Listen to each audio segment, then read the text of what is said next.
micrófonos en silencio y si quieren hacer alguna pregunta la pueden poner en el chat al lado y si nos queda tiempo después de la conversación intentaremos poder responder alguna. Y por mi parte contarles que este ciclo de diálogos aislados para quienes se incorporan por primera vez tiene, digamos, como objetivo ser un espacio de conversación entre dos invitados que desarrollan una temática a raíz del aislamiento, siempre vinculado hacia los procesos creativos. La idea es que en no más de una hora poder discutir, digamos, las oportunidades que nos está dando este confinamiento a nivel mundial. ¿Ah? En esta oportunidad tendremos de moderadora a Igor Fracalosi conversando con la artista visual y fotógrafa Maite Zubizarreta y el arquitecto paulista Marco Artigas, quienes conversarán sobre registros, imágenes y la necesidad del otro en el aislamiento.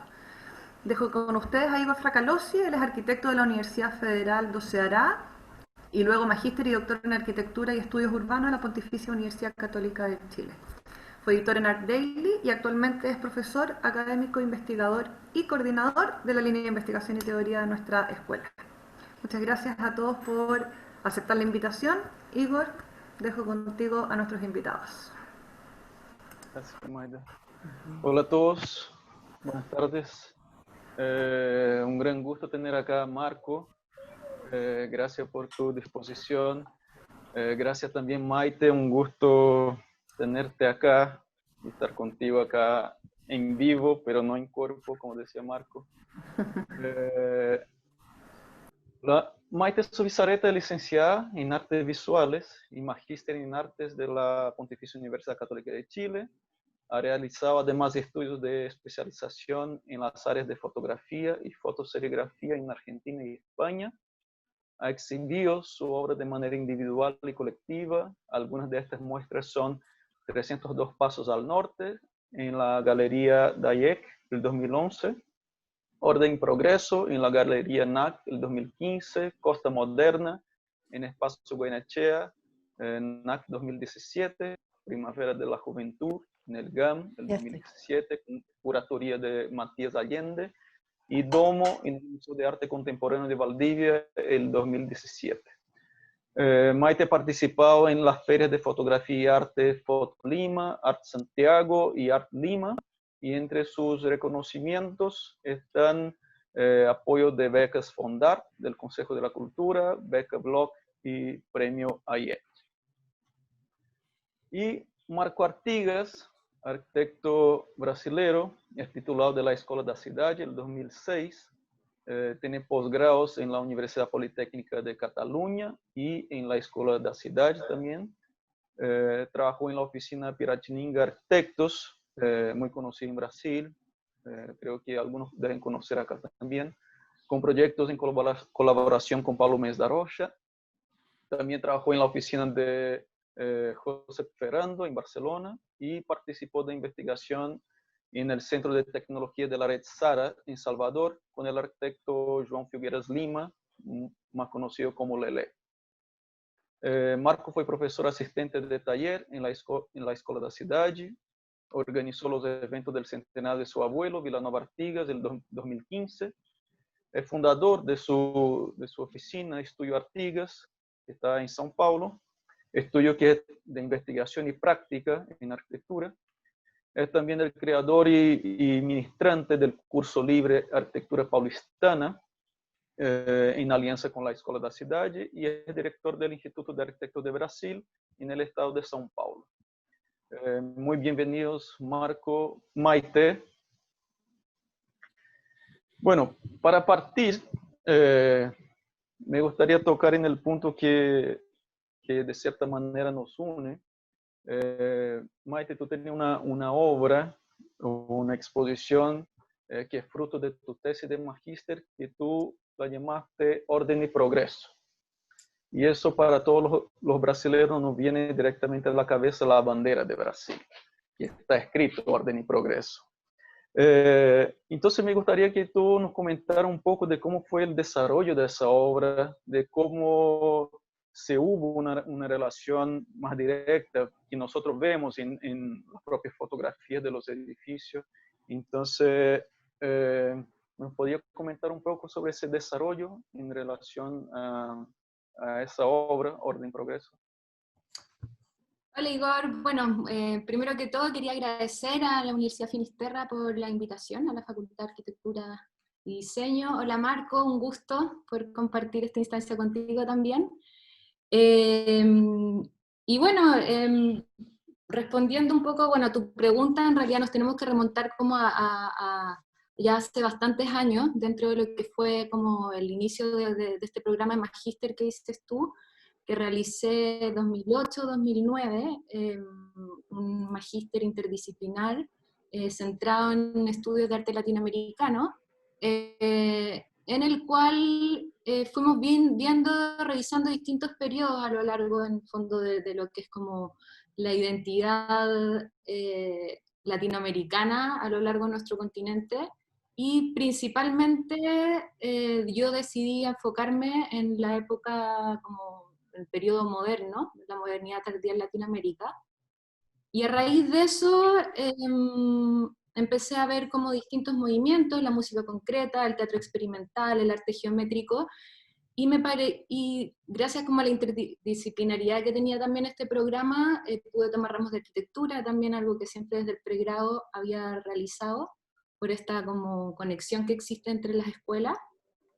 Y me pareció que el proyecto arquitectónico que se desarrolla durante la modernidad tardía en Latinoamérica, también así en Santiago como en otras ciudades de Latinoamérica, viene a encarnar muy bien lo que es el proyecto social, urbano, y encarna muy bien lo que eran los ideales modernos del periodo. Entonces, principalmente, bueno, en una primera etapa, lo que era la formación, me dediqué a investigar y generar distintos procesos creativos en relación a una serie de edificaciones modernas que se hicieron en Chile durante los años 50 y 70 principalmente, que pude generar también justamente a raíz de conversaciones con arquitectos como Rodrigo Santamaría, que es docente de la escuela de ustedes, Gonzalo Leturia, Fernando Pérez, en fin, como ir en el fondo entendiendo un poco cuáles eran este mapeo dentro de lo que era la ciudad de Santiago. Voy a compartir acá una pantalla.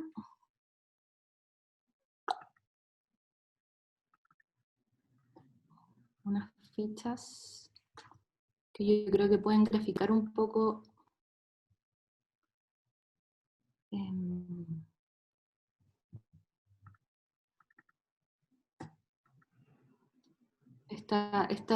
como distintos mapeos que fuimos haciendo por Santiago para ir en el fondo entendiendo durante qué años fueron construidos, quiénes eran los arquitectos, cuánto tiempo se demoraron en construir. Maite, yo creo que tienen que volver a compartir la ventana nueva que se abrió. A ver, un segundo.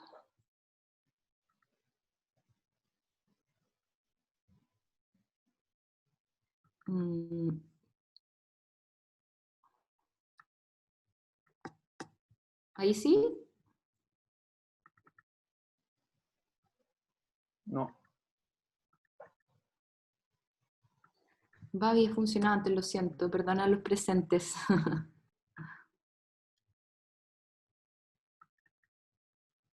Ahí sí. ¿Ahí sí? Ok. Y esto lo vamos a ver en pantalla completa. Entonces la idea fue, a partir de este mapeo, ir comprendiendo también que estos en el fondo eran proyectos urbanos que eran transversales al gobierno de turno, porque en el fondo se fueron desarrollando a lo largo de distintos gobiernos y que son muy marcados también como por la aparición del MIMBU y el CORMU, en lo que es lo que es la Corporación del Mejoramiento Urbano. Empieza a dar como ciertas luces, ciertas señales de dónde empiezan a aparecer estos edificios, y a partir de ahí empieza como toda una reconstrucción a partir de la fotografía de estos elementos. Maite, perdón, pero quedó negra la pantalla. A lo mejor dejar sin pantalla completa. Ah, ok. Ahí sí, ahí se ve bien. Ya, se ve más chiquitito, pero... Bueno, y la investigación, bueno, Parte en el fondo de un listado de distintos edificios modernos que se hicieron en Santiago, como la Villa Olímpica, la Villa Portales, Torres de Tajamar, etc. Y luego, en el fondo, una vez que voy yendo a registrar estos edificios, por distintas partes, en el fondo porque ya claramente cuando comienzo esta serie fotográfica en los 2000, no existía el proyecto original urbano, que en el fondo nos diera cierto tiraje como fotógrafa para poder tomar el edificio de una sola toma. Por ende, significaba que había que irlo registrando por parte, por mosaico. Y eso mismo genera un cierto pie forzado eh, al momento de ir reconstruyendo la imagen, y que tiene que ver nuevamente con recomponer con esta manera reticular, modular, que también para mí tiene que ver con el origen de estas edificaciones arquitectónicas que corresponden a un sistema de medidas muy conocido que es el modulor. Toda esta reestructuración, reordenar, restaurar respecto a cómo debería haber sido, significaron también como muchas conversaciones dentro de lo que es el proceso creativo con amigos artistas, con curadores, en el fondo con amigos arquitectos, respecto a cuáles eran estos elementos claves que determinan que ese edificio sea reconocido como tal y no como otra cosa, siendo incluso más importante que el registro fidedigno de la realidad. Entonces, justamente a raíz de eso, en una conversación que recuerdo muy bien con José Falconi, que es un curador y académico de Harvard, también un amigo peruano, que después terminó escribiendo el texto para la exposición en 2015, él me hablaba mucho de este como trastorno obsesivo compulsivo por ordenar, por reticular, por reordenar, y porque finalmente este orden espacial era lo que se suponía que en la época traería consigo el progreso de la sociedad.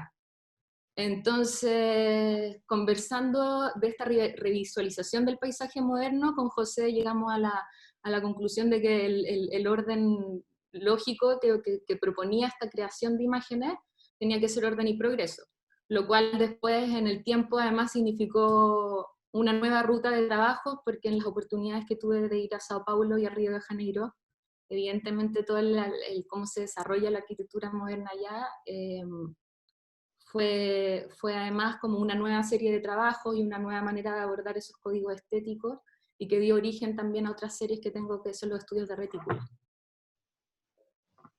Eso. Maite, nosotros conversamos esa relación que tú tienes como caso, tomas casos también, y desde visitas tuyas a Río de Janeiro, a São Paulo principalmente, creo yo. Y conversábamos, y Marco, yo creo que el que sabe mejor que nosotros sobre esa, desde adentro y desde ahí de Brasil, esa relación de la arquitectura moderna y esa polaridad que existe entre las obras de Río de Janeiro y las obras de São Paulo. Y Marco, ¿tú podrías comentarnos un poco sobre eso, esa relación que nosotros vemos en la obra de la Maite, esas fachadas, que es lo que nosotros experimentamos en la ciudad, y cómo eso se da en Brasil, esa relación también que nosotros conversamos, claro, que nosotros vemos con fachada, pero pensamos en su espacialidad interior, que es el modo de vida que va a tener la gente, que en este caso es un modo de vida moderno.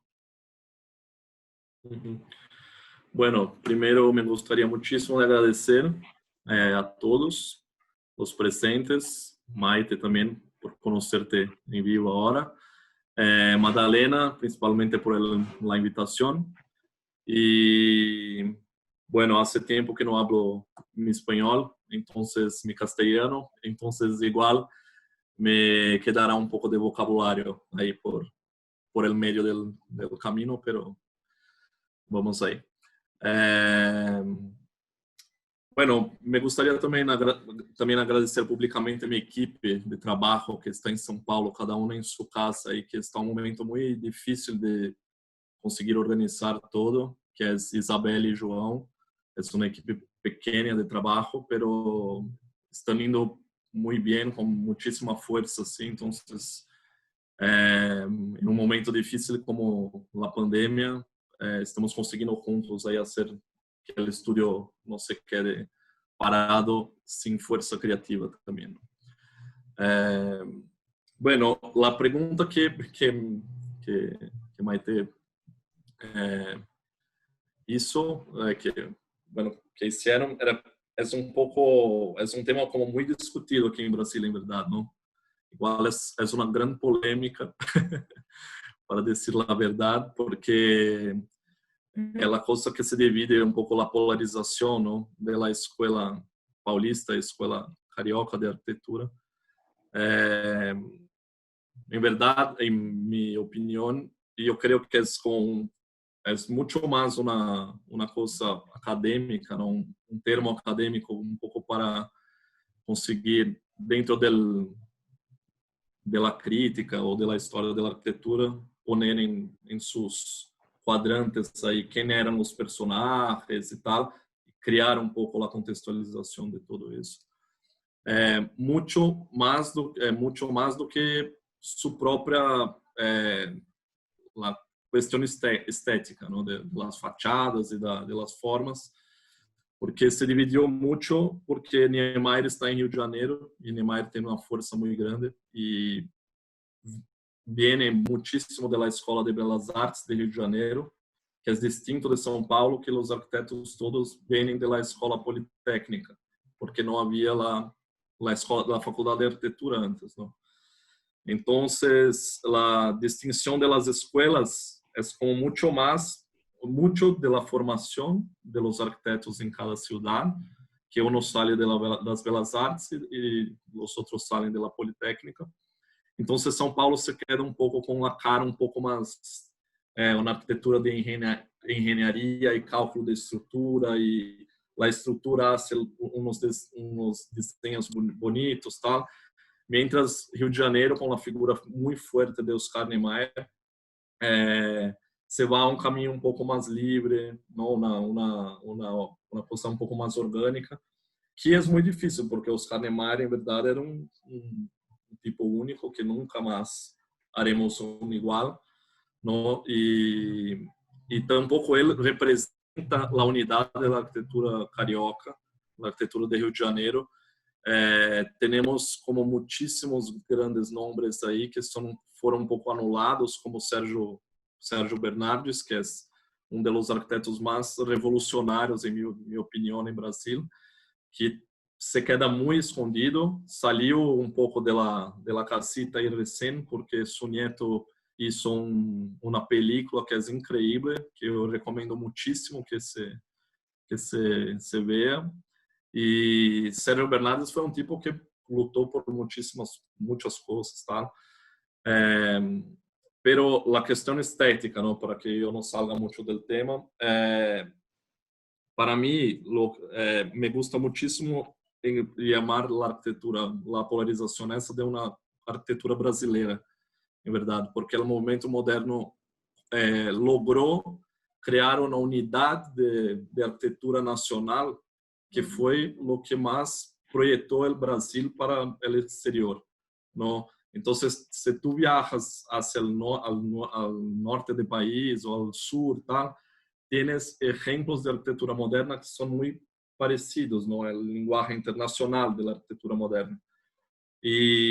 Pero claro, cada um com suas particularidades, porque Brasil é um país de dimensões continentais, então o sur hace muchísimo frío, el norte es muy húmedo y necesita ventilación, pero los elementos son muy parecidos. Yo creo que la arquitectura estaba como en un camino de unión que hizo no solo la arquitectura, no, como las artes, el cinema, las artes gráficas, todo, estaban todos muy alineados, ¿no?, con lo que se acontecía en el Brasil.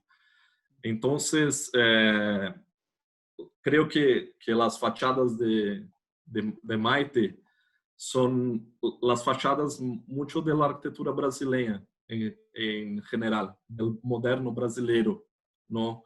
Que yo cuando miré la primera vez el trabajo, yo intenté descobrir algunos edificios y bueno, tampoco me dejé descubrir también, porque sería muy aburrido intentar se quedar mirando como un arquitecto,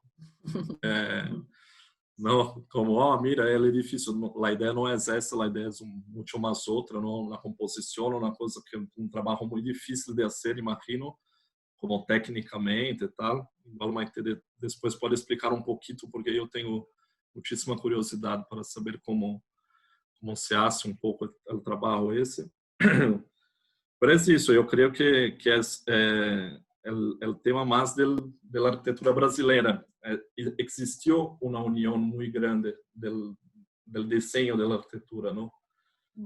Tanto si caminas en São Paulo, aquí en el barrio de Higienópolis, por ejemplo, es un barrio muy carioca, dicen, ¿no? Que son prédios muy modernistas y muy arborizado, tal. Es un barrio muchísimo carioca, el Higienópolis, porque la arquitectura carioca tiene eso también, ¿no? El paisaje está incorporado al edificio, todo el tema de la ciudad que está construida entre la topografía, que es como muy accidentada, tá?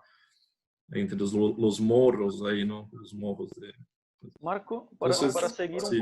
un poco contigo, ¿tú crees que, por un lado, tú dictas el curso de Arquitectura Paulistana, que es un curso que se hace en base a visita a las obras con el propio arquitecto que las proyectó, y es un curso que está enmarcado en la ciudad de São Paulo?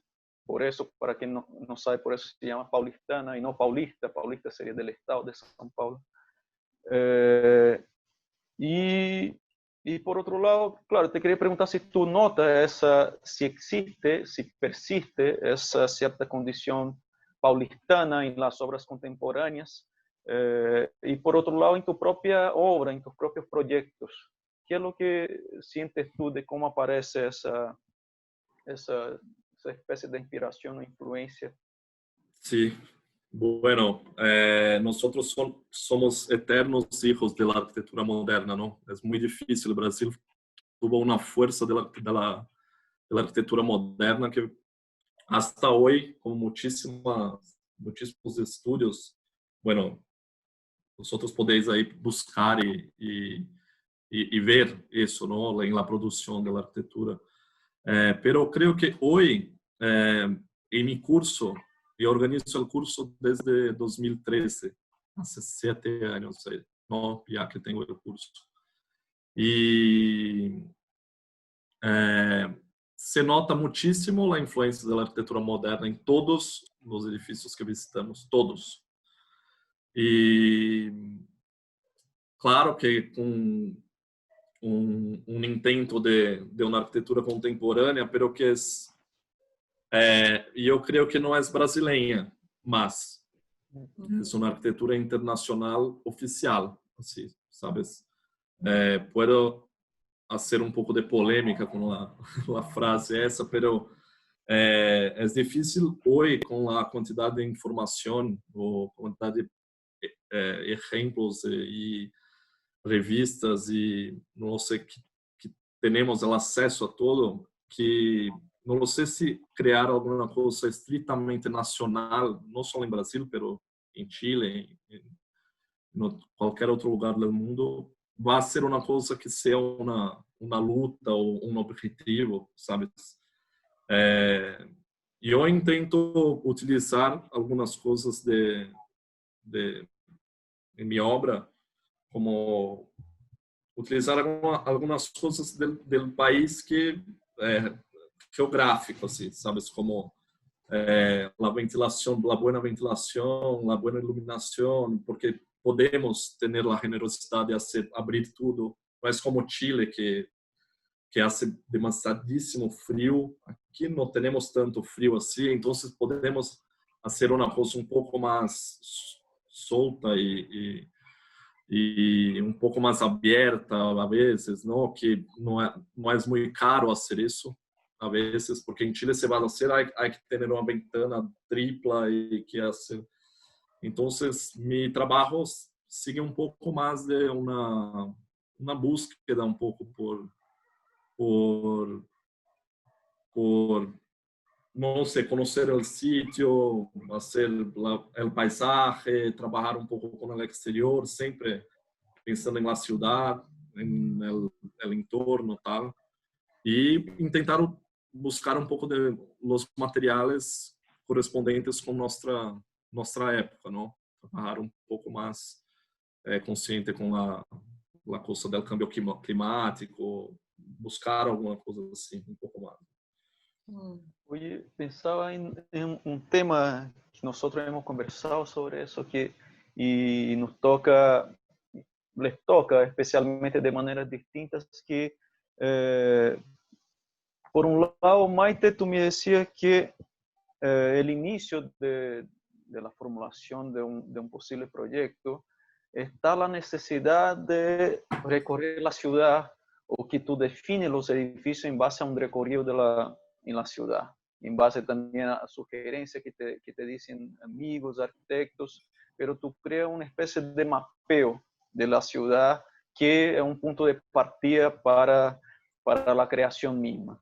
Y por otro lado, Marco, esa imposibilidad de recorrer la ciudad también te afecta en el sentido, como tú me decías, de las inauguraciones de obras, que es un momento importante para los arquitectos, el registro fotográfico de ese momento no se puede hacer, quedó una serie de eventos anulados para ustedes, para nosotros.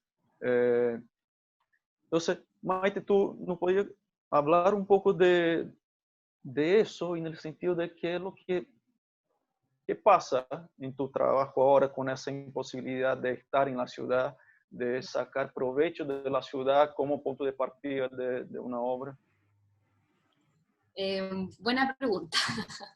Yo creo que estamos, o sea, todos como un poco replanteándonos desde dónde hacemos, cómo creamos, cómo nos vinculamos, y evidentemente la generación de obra tampoco estos temas quedan ajenos. Personalmente yo como soy súper estructurada para trabajar, entonces identifico distintas etapas. Una de esas etapas, un punto de partida, efectivamente, es ese mapeo que decías tú. Pero muchas veces, por ejemplo, con cómo me pasó en Sao Paulo, a raíz de lo que decía Marco, o en Río de Janeiro, es tan como gigantesca y enorme esta como arquitectura moderna que está tan integrada con la naturaleza que de pronto también esos mapeos que uno hace se quedan súper pequeños o cortos respecto a lo que es el encontrarse con la realidad.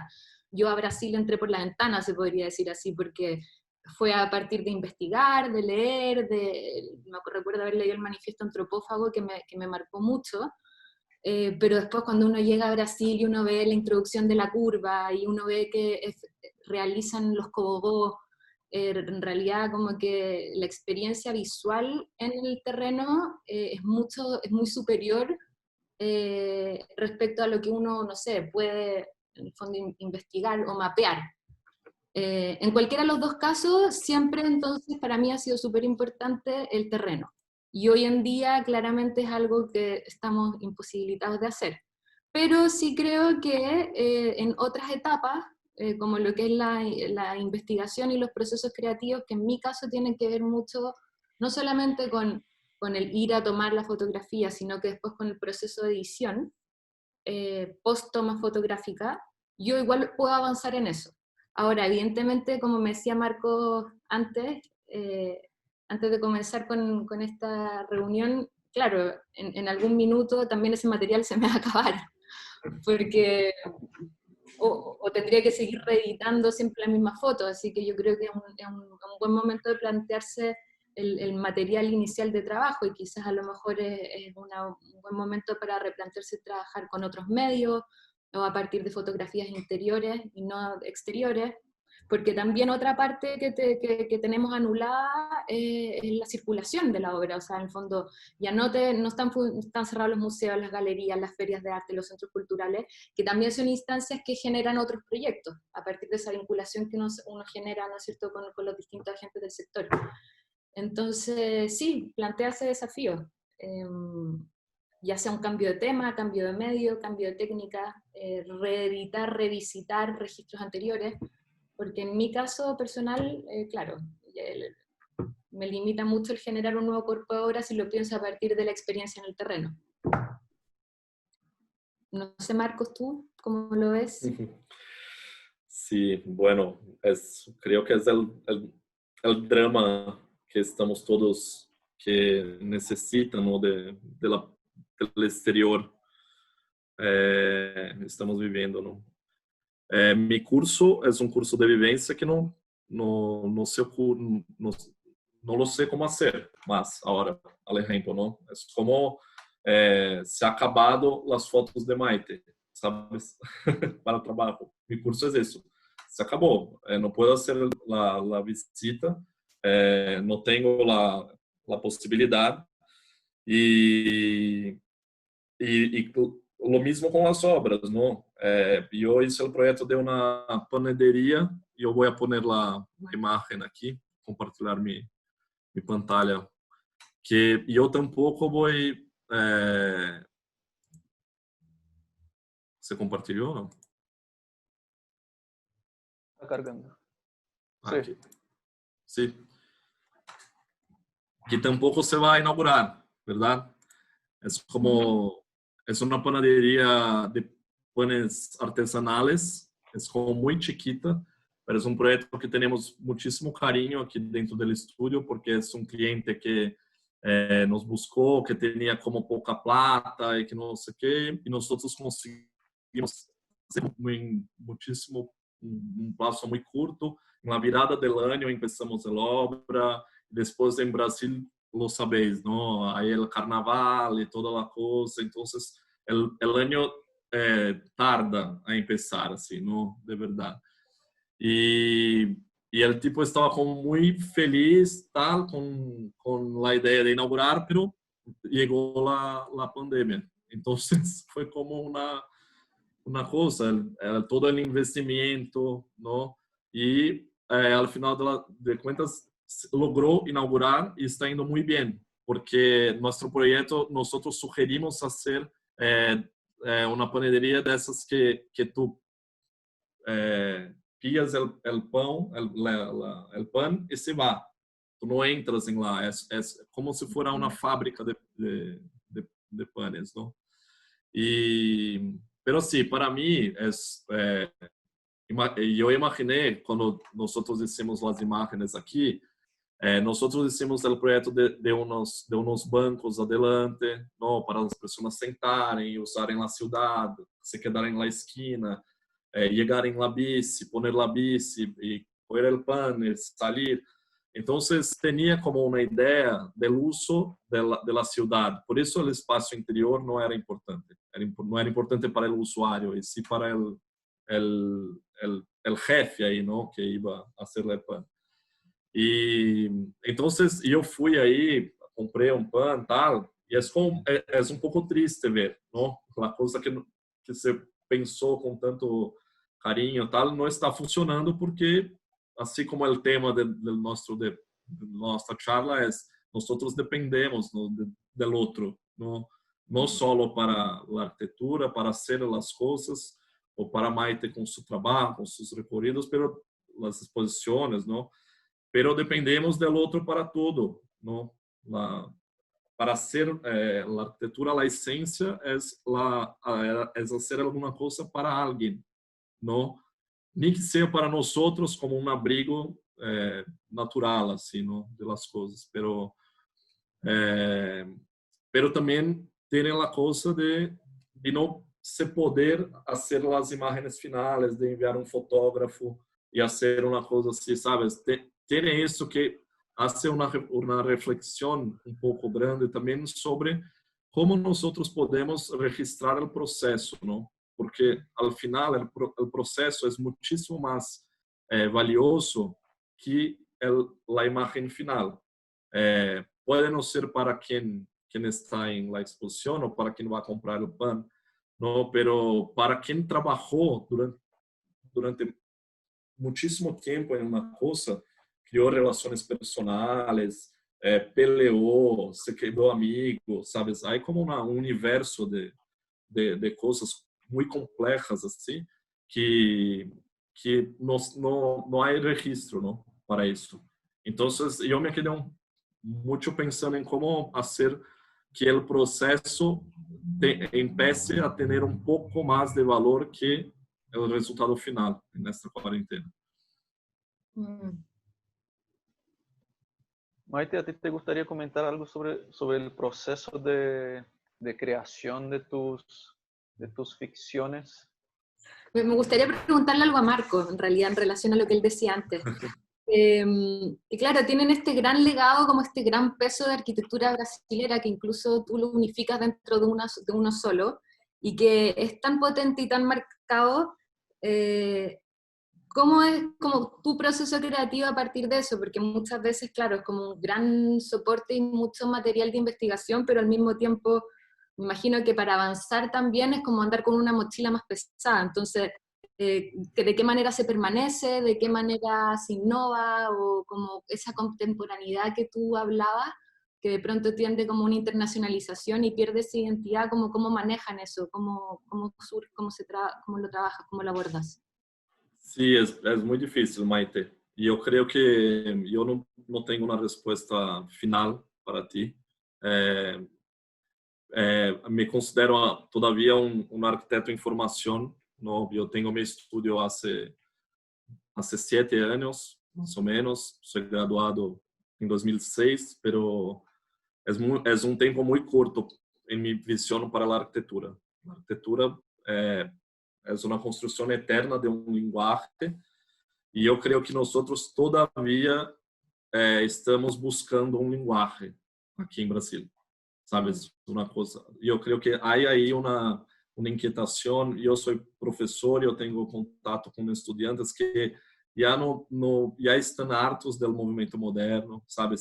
Já tem uma coisa assim minha geração era no, o movimento moderno incrível, sabes? E eu miro as coisas e eu tenho não sei, os colores de Le Corbusier, as coisas, sabes? Há umas coisas que são geniais e não vamos a deixar de buscar nunca. Assim como miramos, não sei, as plantas de Palladio na arquitetura, ou os quadros de renascentistas, sabes? Aí como umas coisas que não se deixam, não? Pero yo creo que hay una generación abajo ya está empezando a dejar un poco de lado el ardo del movimiento moderno así y buscar un lenguaje que igual tampoco va a venir con ellos, igual va a venir con una otra, una transición ahí de, no sé, las cosas son más rápidas hoy, ¿no? Pero el tiempo en la arquitectura es otro. Es como empresas, demoras a construir, 2 anos para ser uma coisa. Em 2 anos hoje você cambia muitíssimas coisas. Não, o Brasil foi destruído em 2 anos com um presidente. Nós demoramos 30 anos para construir muitíssimas coisas desde a ditadura. Então, sabemos como funciona um pouco. Y trabajan de manera interdisciplinar porque, o sea, justamente esta ligación que hablamos entre las artes plásticas a comienzos de los años 20 del siglo pasado, con el diseño, con la arquitectura, ¿esas prácticas siguen vigentes como en líneas de investigación? Sí, sí, creo que sí. La arquitectura es interdisciplinar por naturaleza, ¿no? Es como, yo no vivo sin un ingeniero, yo no vivo sin un paisajista, es como una cosa así. Com as outras, com as artes, tal, sim, sigue e creio que agora há umas coisas mais tecnológicas todavia, não? Há edifícios inteligentes, há como a coisa das projeções, como se ampliou o campo de ação também. Isso me parece muito bem. Não se quedou só lá, vamos fazer mural ou algum dibujo gigante na fachada ou na composição, que são lindos, não? Pero agora há outras possibilidades também, não? Colores em los vidrios, não sei, há como muitíssimas coisas que se podem trabalhar juntos, né? O projeto de la pasarela que eu hice recém, nós trabalhamos junto com o artista visual que se chama João Nietzsche. Eu não sei se todos conhecem, mas ele trabalha em um estúdio que se chama Nietzsche Arquitectos. E ele são 3 hermanos, o estúdio. y dos son arquitectos y João es artista visual, no es artista gráfico. Y llamé a João para hacer toda la comunicación visual de la pasarela.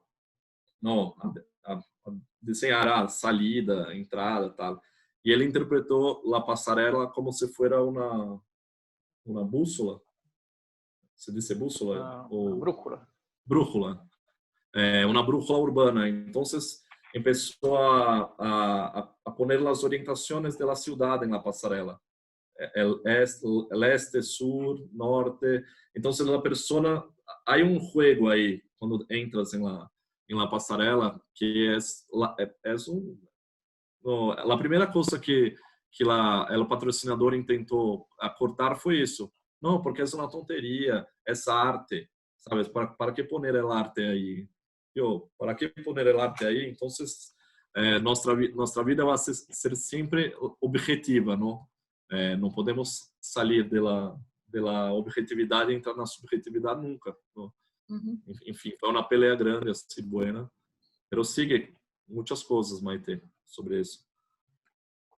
Y en la formación de ustedes, ¿cómo influenció, cómo entró lo interdisciplinar, las otras disciplinas, los otros artistas? ¿Cómo contribuyó a la formación de ustedes? ¿Voy yo? Bueno. En mi caso se dio de una manera bastante natural, porque, bueno, yo estudié en la Universidad Católica. En un comienzo la Escuela de Arte estaba en el campus Lo Contador, que está junto a la Escuela de Arquitectura y Diseño. Y bueno, de hecho la Escuela de Arte nace de un ala de la arquitectura de la Escuela de Arquitectura. Entonces siempre hubo mucha relación en relación a los profesores, tomas de ramos, o sea, el mismo hecho de compartir un espacio, yo creo que ya te va naturalmente o sea, generando distintos vínculos. Y luego también la posibilidad de ir tomando ramos de las otras carreras y tener también compañeros. Yo tuve muchos compañeros de arquitectura que tomaban ramos de fotografía o de grabado, que fue lo que yo me fui especializando. Un pie forzado para ir generando conversaciones, temas en común o diferencias en el fondo que después van, en mi caso me influyeron mucho a la hora de hacer después un cuerpo de obra.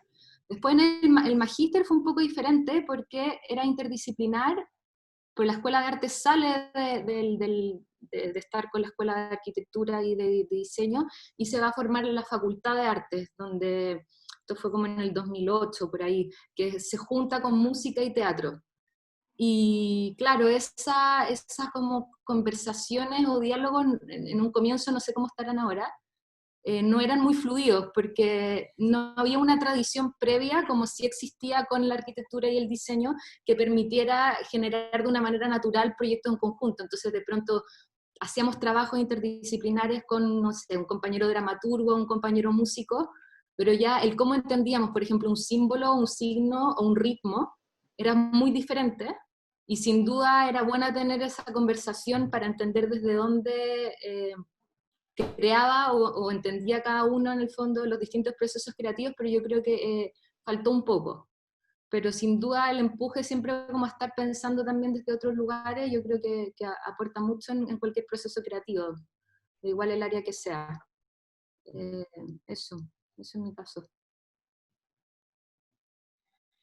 Sí, difícil mesmo, ¿no? Maite, la cosa esa de juntar muchas personas creativas juntas con formaciones distintas, ¿no?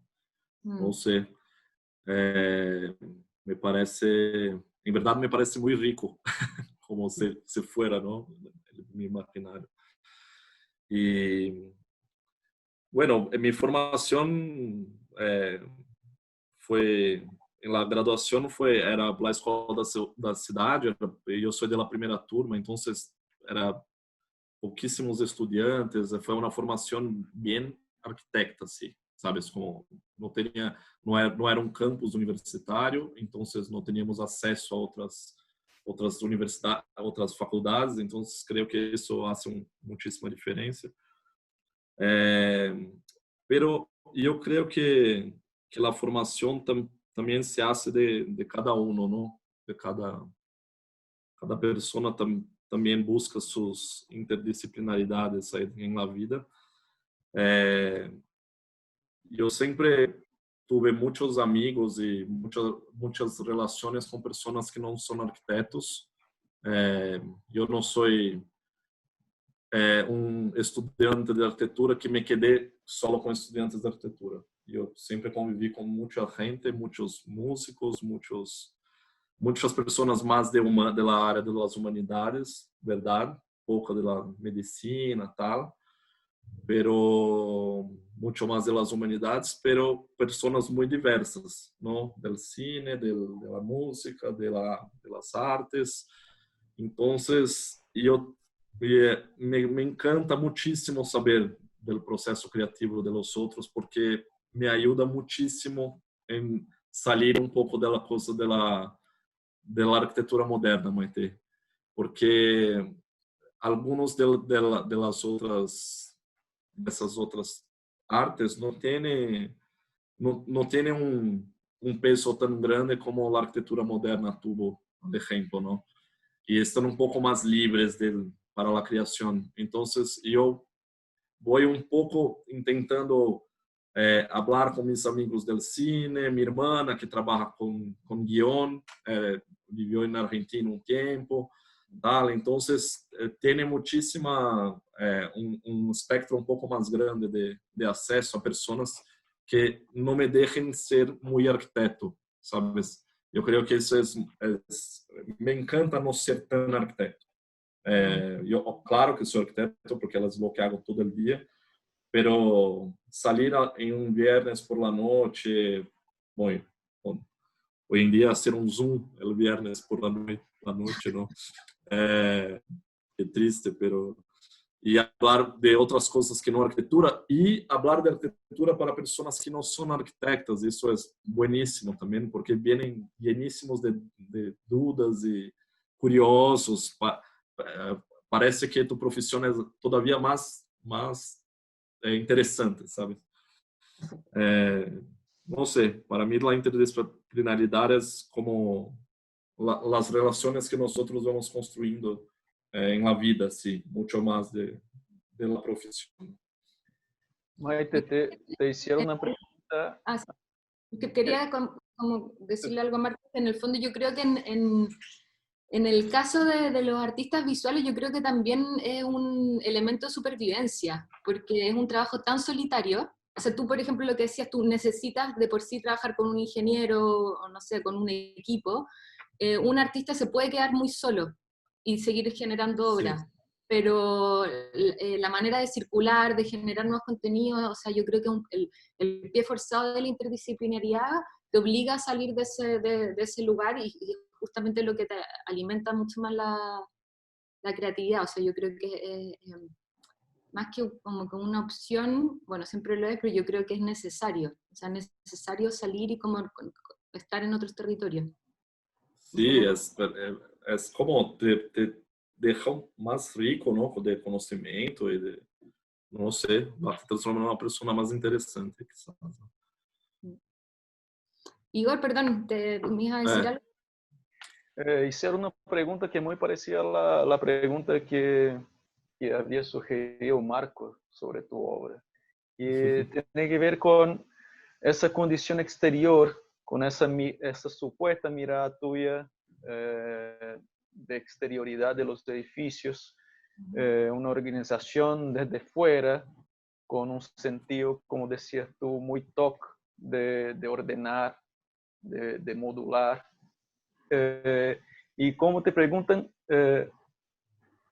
si has pensado cómo se podría entender esto ahora, desde lo dentro, desde la situación interior. Sí, o sea, yo creo que esa pregunta se transforma hoy en día en un desafío, como decía, porque un poco el cómo yo he venido trabajando. Voy a compartir pantalla, me dicen si se ve. Un poco para explicar brevemente lo que es el proceso técnico, porque yo creo que responde bastante a la pregunta.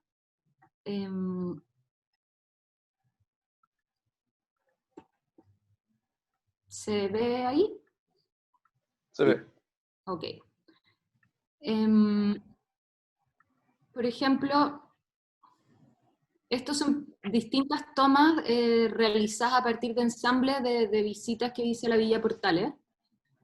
Y si uno ve la transformación que va teniendo en el orden, en el ir reticulando, básicamente hay un ajuste de la realidad, hay una simplificación, hay un trabajo a escala, y que también a su vez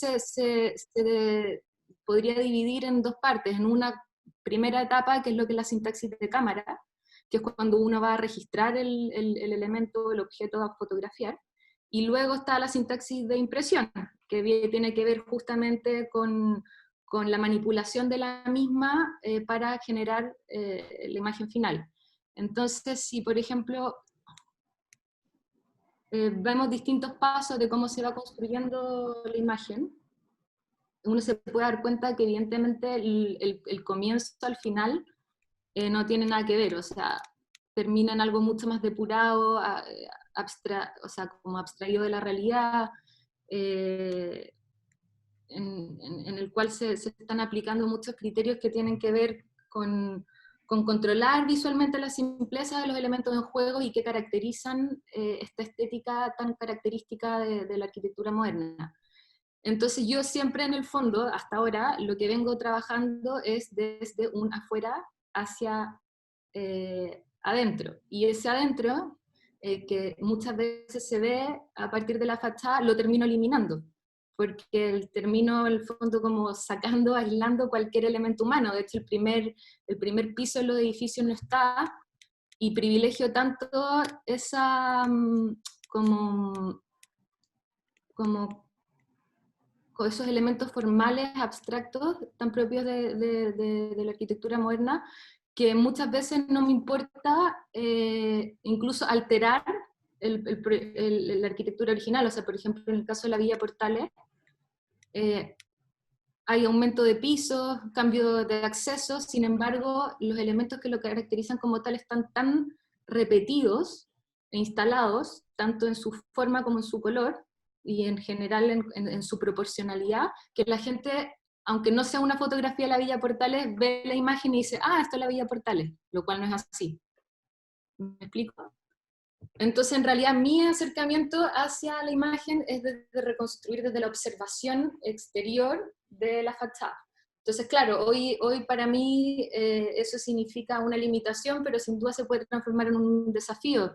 Tendría que ver si siguiendo la misma línea de investigación del carácter ficcional versus su vocación de registro, en la comprensión de los espacios, en el cuáles son aquellos elementos que nos permiten identificar lo que reconocemos como tal, más allá de lo que en verdad se está mostrando. Podría quizá a lo mejor trabajar una serie interior, pero hasta ahora no lo he hecho, o sea, todo lo contrario. Se elimina cualquier presencia humana, cualquier, incluso vegetal. Entonces, para mí significa algo nuevo. Maite, ¿tú sacas las fotos con analógicas también? No. ¿O solo O sea, digital? Partí cuando comencé en fotografía, partí con laboratorio y todo lo que es sintaxis de impresión manual, tanto en blanco y negro como en fotografía color, y yo creo que eso sí me dio como un campo como súper detallista en relación al manejo del color, porque cuando uno se demora más de 2 horas en revelar una fotografía a color, el cómo uno ajusta las perillas es bastante distinto a la inmediatez que uno tiene hoy día en Photoshop. Entonces sigo creyendo que haber sido parte de esa escuela me marcó. Pero una de las cosas que me interesa mucho al ser como esta vocación de ficción que tiene la fotografía, que Fontcuberta lo define muy bien, en tanto dice que la fotografía es mentira, porque miente por instinto, miente porque su naturaleza no le permite hacer otra cosa. Del momento que uno decide encuadrar, uno ya está dejando cosas fuera que no está mostrando la realidad tal cual es. Yo creo que eso se exacerba mucho al entender la post-toma fotográfica, la sintaxis de impresión, al hacerlo de manera digital, porque uno pasa del negativo, que tiene distintas posibilidades de manipulación, a un archivo digital que ya lo hace infinito de manera exponencial, por decirlo de alguna manera. Entonces, eso a mí me parece que, por ejemplo, acá me parece súper interesante, esto es un ejercicio muy básico del 2008. Estos son las mismas dos fotografías, o sea, son dos tomas, son dos tomas, y de los distintos resultados que uno puede conseguir con dos archivos de tomas fotográficas. Cómo cambia la espacialidad, qué elementos se destacan, cuáles son los edificios que se reconstruyen, cuáles son aquellos que se forman, los que ya dejan de tener como tanta prevalencia dentro de lo que es la composición. Entonces creo que eso, en los archivos digitales, uno tiene como una riqueza de manipulación a la hora de crear la imagen que me parece súper interesante. Una pregunta más técnica que te hicieron, ¿cómo llegas a corregir tanto las verticales de los edificios? Con mucha paciencia.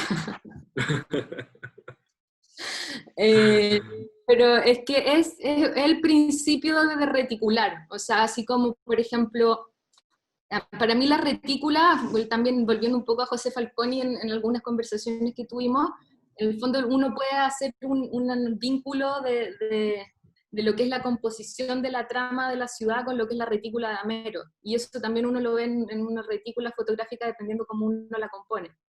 Esa proporcionalidad uno se la va entregando a la imagen en la medida que uno va trazando. Entonces yo lo que voy haciendo es reticular, o como cuando alguien quiere copiar algo también de dibujo y reticula para ir dibujando en un lienzo antes de pasar del dibujo al óleo. Acá exactamente lo mismo. Tiene algo muy pictórico también la creación de estas imágenes, a pesar de que son archivos fotográficos. Porque uno va reticulando y al ir marcando las líneas, uno va decidiendo qué es lo que queda en cada cuadrado, si hay curvas, cómo se enderezan, si uno las vuelve a proporcionar, si se estiran o se ponen más anchas, o al contrario, uno las hace en el fondo como más pequeñas y más verticales. Pero todo eso es un proceso a partir de ir como reticulando, ir decidiendo qué va en cada fragmento del total de la imagen. Insisto, tiene que ver mucho además con un ejercicio del ajuste de la realidad que tiene que ver con la escala, porque uno tiene una imagen total, pero esa imagen total está compuesta por distintas ventanas en las cuales uno va trabajando, se acerca, un zoom, y después se aleja y sale y uno ve la composición total, y a lo mejor ese elemento ya te desordena la composición final, que es grande, y hay que volver a trabajarla desde ese detalle. Entonces es un trabajo que yo creo que de alguna manera también es súper pictórico, porque significa ir todo el tiempo pintando encima, cambiando el color, cambiando la forma, del detalle al general, del general al detalle. Y para ir terminando, quizá en algún minuto conversamos sobre el elogio a la forma, que tú, Maite, tienes esa preocupación estética, formal, reticular, que se nota en el resultado de tus obras, en tu proceso mismo. Y en tu caso, Marco, se nota más que más de los arquitectos, creo yo, esa preocupación espacial. Se nota en los proyectos efímeros que tú proyectaste, se nota la relación con el recorrido, con las visuales, como la experiencia espacial, urbana de los proyectos. ¿Cómo ustedes ven eso? Esa quizá, de nuevo, que es una cosa mala, pero casi imposible no caer en eso, en esa polaridad entre el elogio a la forma y el elogio al espacio.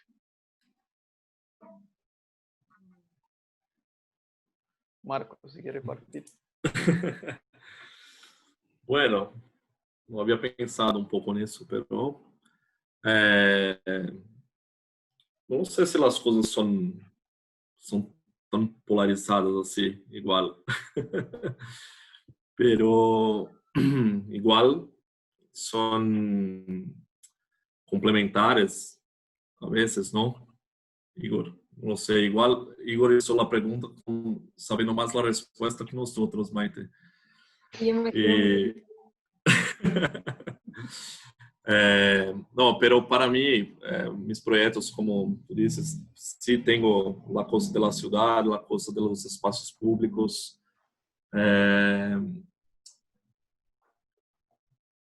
Es, bueno, no sé, porque es, para mí los conceptos, las cosas que yo de verdad creo cuando hago un proyecto, ellas caminan como si fuera una esfera que se va junta siempre, ¿sabe? Y es muy difícil hacer un proyecto así, porque yo no tengo un punto de partida como yo aprendí en la faculdad, al ejemplo, que aí se vê lá a Escola Paulista, aqui, lá a Escola da Cidade, que era, não, tienes que dibujar a estrutura primeiro, sabes? Então, com a estrutura aí, puedes dibujar como as paredes e as coisas, tá? Assim foi minha formação. E eu, quando fui a ser meu master em Barcelona, era um master que era organizado por José Maria Montaner e Zaida Mushi, que era um master incrível, como muitíssimas referências novas para mim, de arquitetura europeia e tal. E eu não conhecia, por exemplo, que não tínhamos aqui em classe em Brasil, os Smithsons. E eram os Smithsons, como em Europa, era como nosotros Niemeyer, ¿sabes? Entonces, cuando llegué, yo tuve como un choque de cultura creativa que fue como muy difícil de lidar los primeros meses, así. Porque yo iba a hacer un trabajo en grupo y no, era distinto del Maite, que era un grupo heterogéneo. Mi grupo era muy homogéneo, eran arquitectos, pero de distintas partes del mundo. Entonces no era el choque de Barcelona, era el choque de hacer un trabajo con un arquitecto colombiano, una arquitecta de Uruguay, una otra arquitecta de Perú, ¿no? Entonces tenía ahí toda una complejidad de cosas. Pero eso me ayudó muchísimo a entender que en verdad, cada proyecto tiene un punto de partida distinto, ¿sabes?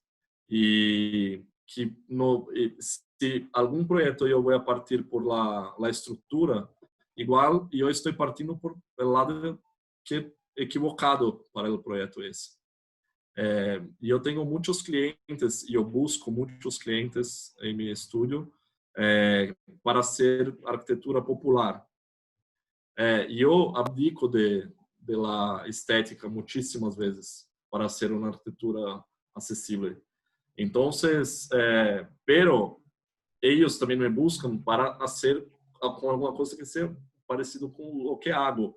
Entonces, se queda un poco el paradojo ese, pero creo que las cosas van juntas. Yo no veo como una regla. No, yo hago una cosa más del que você pensa na ciudad, você pensa um pouco tal. E eu vou por el instinto de cada cliente, sabes? De cada projeto novo, tal. Para mim, é muitíssimo mais interessante, é muitíssimo mais rico. E eu estou poniendo,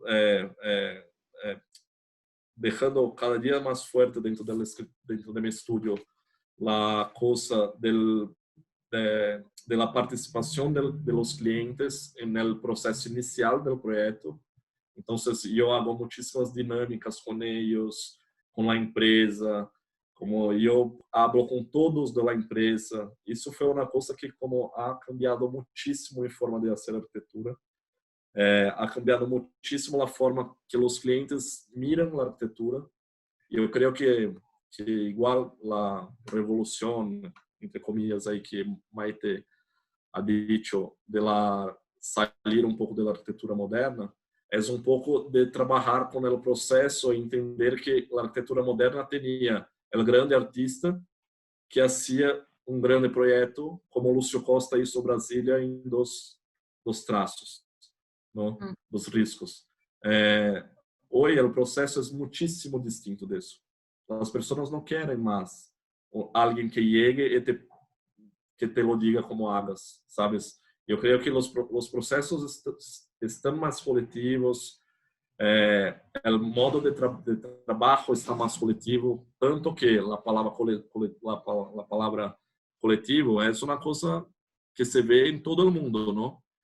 Existen los colectivos de arquitectura en Sudamérica, Al Borde, aquí en Brasil, el Boom Oficina, o en Inglaterra, el Assemble.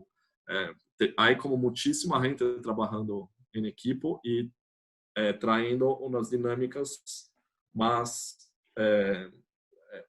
valorando el proceso, en verdad, ¿no? Esa es la realidad.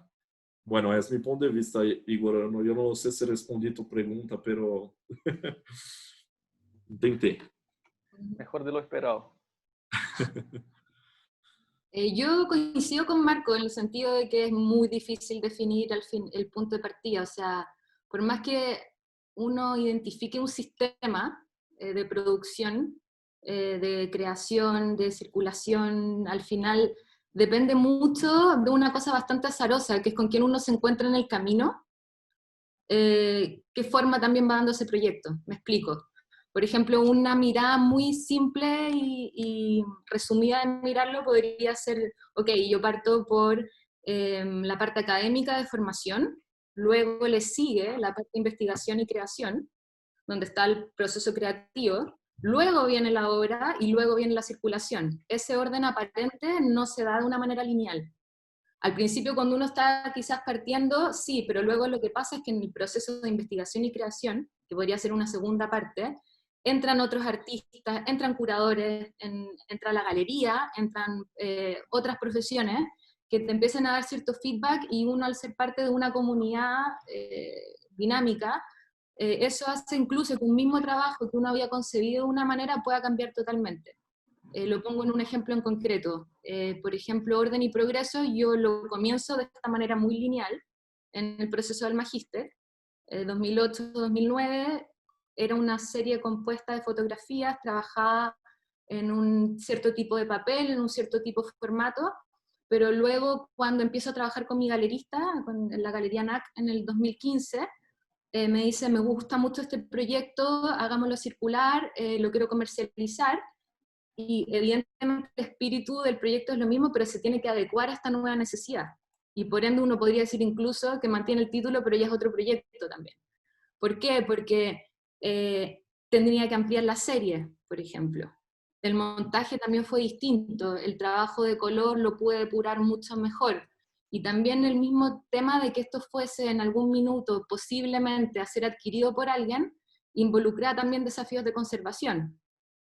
Por ende, eso significa que tenía que trabajar con papeles libres de ácido, con un cierto tipo de montaje que me garantizara que la persona que adquiriera la fotografía iba a tener la durabilidad en el tiempo que requería, y no como por ejemplo cuando lo hice en el magíster, que era un papel de roneo pegado sobre un póster, que le da un cierto look muy vintage y nostálgico a la imagen, que a mí en ese momento me interesaba mucho, para un poco recrear aún más como esta época como moderna, vintage, pero que desde esta otra perspectiva, 7 años después, no se sostenía. Y lo mismo, por ejemplo, cuando a alguien le interesa, que pasa mucho en las ferias de arte, le interesa un aspecto de tu trabajo a un curador que conoce tu obra, y a raíz de eso, claro, uno puede empezar a generar otra serie, pero esa serie también va a tener que estar sujeta a ciertas cosas logísticas. Perfecto, va a ir a Lima, este nuevo cuerpo de obra. En Lima hay mucha humedad, porque está al lado del mar. Entonces, si no llevo las obras montadas de cierta manera, resulta que a los 2 días que estén colgadas van a estar todas arrugadas. Son cosas más, quizás que suenan más domésticas, pero por muy funcionales que parezcan, finalmente inciden en cómo uno produce, y eso también tiene que ver con el resultado de la obra, porque un cambio de papel te puede alterar la paleta de colores, por ejemplo. Entonces, claro, uno cree que está este proceso lineal, donde el artista de pronto está como en su taller solo creando, y no es así. De repente uno parte del último eslabón y eso te hace replantearte todo hacia atrás y con quién otro no lo trabaja y cómo produce, etc. Eso. Bueno, podríamos seguir conversando acá, nos quedaron varios temas a tocar. Me gustaría agradecer, Marco, muchas gracias por tu disposición y presencia acá. Maite, igualmente. Maida, ¿te gustaría encerrar la sesión? Ya estamos ahí como en la hora, realmente se pasaron. Muchas gracias, Maite y Marco. Aprovecho el resto de contarles que recién Maite nos decía antes de la conversación que va a estar abierta la exposición en el Centro Cultural del Palacio de la Moneda, la Casa Chilena, donde Maite tiene justamente una obra expuesta ahí, va a estar abierta hasta fin de año. ¿No es cierto, Maite? Sí, lo extendieron por el tema de la cuarentena, se supone que la exposición era hasta mayo. Así que quien no haya ido a la exposición, los dejamos invitados también para que vayan.